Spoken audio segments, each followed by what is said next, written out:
Bangladeshi cricket প্রেমীদের জন্য গতকাল ছিল এক অবিস্মরণীয় দিন। মিরপুরের শেরে বাংলা জাতীয় ক্রিকেট স্টেডিয়ামে বাংলাদেশ ও ওয়েস্ট ইন্ডিজের মধ্যে অনুষ্ঠিত দ্বিতীয় ওয়ানডে ওডিআই ম্যাচটি পরিণত হয় এক টান রোমাঞ্চে ভরা লড়াইয়ে।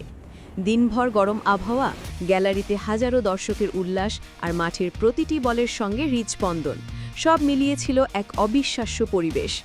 বাংলাদেশ টস জিতে প্রথমে ব্যাট করার সিদ্ধান্ত নেয়।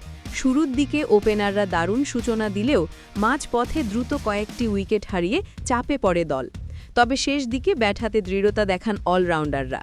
শেষ পর্যন্ত নির্ধারিত 50 ওভারে বাংলাদেশ সংগ্রহ করে 241 রান। দর্শকরা তখন আশায় বুক বাঁধছিল, এই স্কোরই হয়তো জয় এনে দেবে। কিন্তু মাঝে নেমেই ওয়েস্ট ইন্ডিজ তৈরি করে এক চমকপ্রদ ইতিহাস।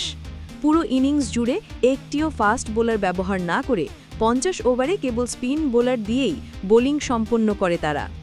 এমন নজির ক্রিকেট ইতিহাসে এই প্রথম। স্পিন আক্রমণের চাপে এক পর্যায়ে বাংলাদেশের রান তুলতে কষ্ট হচ্ছিল, তবে একই সঙ্গে ব্যাটসম্যানরাও দেখিয়েছেন লড়াইয়ের মানসিকতা। এরপর শুরু হয় ওয়েস্ট ইন্ডিজ দলের ইনিংস। লক্ষ্য 242 রান দেখলে সহজ মনে হলেও বাংলাদেশের বোলাররা শুরুতেই তুলে নেয় 2 উইকেট। ম্যাচের মোড় ঘুরতে থাকে বারবার। শেষ ওভারে দরকার ছিল ওয়েস্ট ইন্ডিজের মাত্র 2 রান। বাংলাদেশি দর্শকরা তখন শ্বাসরুদ্ধ হয়ে দেখছে প্রতিটি বল। শেষ বলে আসে নাটকীয়তা, রান আউটের সুযোগ মিস এবং তাতেই ম্যাচটি সমতা ঘোষণা করে আম্পায়াররা। ম্যাচটাই পুরো স্টেডিয়াম তখন দাঁড়িয়ে করতালি দিচ্ছে। এ যেন এক সিনেমার দৃশ্য। কিন্তু এখানেই শেষ নয়। ফল নির্ধারণের জন্য ম্যাচ গড়ায় সুপার ওভারে। বাংলাদেশের ব্যাটিংয়ের শুরুটা আশানুরূপ হলেও বড় রান তুলতে পারেননি তারা। উত্তরে ব্যাট হাতে নেমে ক্যারিবীয় তারকা ব্যাটসম্যানরা দারুণ শট খেলে সহজেই লক্ষ্য পূরণ করে ফেলেন। সুপার ওভারে জয় নিশ্চিত করে ওয়েস্ট ইন্ডিজ দল। তাদের আনন্দ ছিল চোখে পড়ার মতো।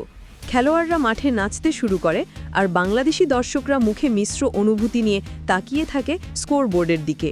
ম্যাচ শেষে ওয়েস্ট ইন্ডিজ অধিনায়ক বলেন, আজকের দিনটা ছিল ঐতিহাসিক। আমরা জানতাম যদি সাহসী সিদ্ধান্ত নিই তাহলে ফল পাব। স্পিন আক্রমণই আমাদের গেম চেঞ্জার হয়েছে। অন্যদিকে বাংলাদেশ অধিনায়ক ম্যাচ শেষে বলেন, শেষ মুহূর্তে কিছু ভুল সিদ্ধান্ত আমাদের ম্যাচ থেকে দূরে সরিয়ে দেয়, তবে আমরা ফিরে আসব, পরের ম্যাচটাই হবে জবাব। এই জয়ের ফলে 3 ম্যাচের সিরিজে এখন সমতা 1-1। সব নজর এখন আগামী শুক্রবারের তৃতীয় ও শেষ ওয়ানডের দিকে। যে দল জিতবে তারাই হবে সিরিজের চ্যাম্পিয়ন। বাংলাদেশ কি ঘুরে দাঁড়াতে পারবে, নাকি ওয়েস্ট ইন্ডিজ ইতিহাস গড়ে সিরিজ জিতবে? সব প্রশ্নের উত্তর মিলবে শুক্রবার এই মাঠেই, মিরপুরের শেরে বাংলা স্টেডিয়ামে। আমি তানিয়া, রাইট নিউজ 24-এর পক্ষ থেকে বলছি। এই ছিল আজকের ক্রিকেট আপডেট। আরও খবর পেতে সাবস্ক্রাইব করুন রাইট নিউজ 24। আপনার খবর আপনার হাতের মুঠোয়।